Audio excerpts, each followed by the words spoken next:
আমাদের ইয়াং মেয়েদের ইদানিং পিসিওএসের প্রবলেমটা বেড়ে গেছে। পিসিওএস হলো পলিসিস্টিক ওভারি সিন্ড্রোম।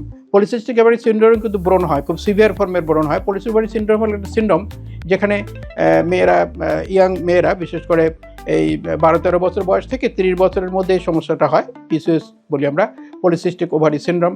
এটাতে হয় কি, ওই ওভারিতে ছোট ছোট সিস্ট তৈরি হয় এবং এটার ইফেক্টে তার ইনসুলিন রেজিস্ট্যান্স হয়ে যায় এবং অনেকগুলো প্রবলেম তৈরি হয়।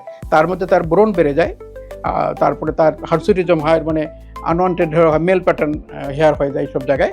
তারপরে চুল পড়ে যায়, এইসব প্রবলেম, ওয়েট বেড়ে যায়, মাসিকের গণ্ডগোল দেখা দেয়, রীতিমতো রেগুলার মাসিক হয় না। এগুলো হলো পিসিওএস সিনড্রোম। এটার জন্য এই যে হরমোনাল ইমব্যালেন্সের জন্য ইদানিং আমরা ট্রিটমেন্ট করি। তবে পিসিওএসের মূল ট্রিটমেন্ট হলো reduce weight and regularize menstruation. মাসিক রেগুলার করার জন্য কিছু ওষুধ আমরা দেই, সেটা বিভিন্ন রকমের ওষুধ আছে। তাকে ওই আমরা ওজন কমাতে বলি। অ্যাকচুয়ালি পিসিওএস যত ট্রিটমেন্টে যে যাই বলুক, আমি যেটা ফিল করি বা যেটা বুঝি সেটা হলো পিসিওএসের মূল ট্রিটমেন্ট হলো রিডাকশন অফ ওয়েট কমাতে হবে যেভাবে হোক।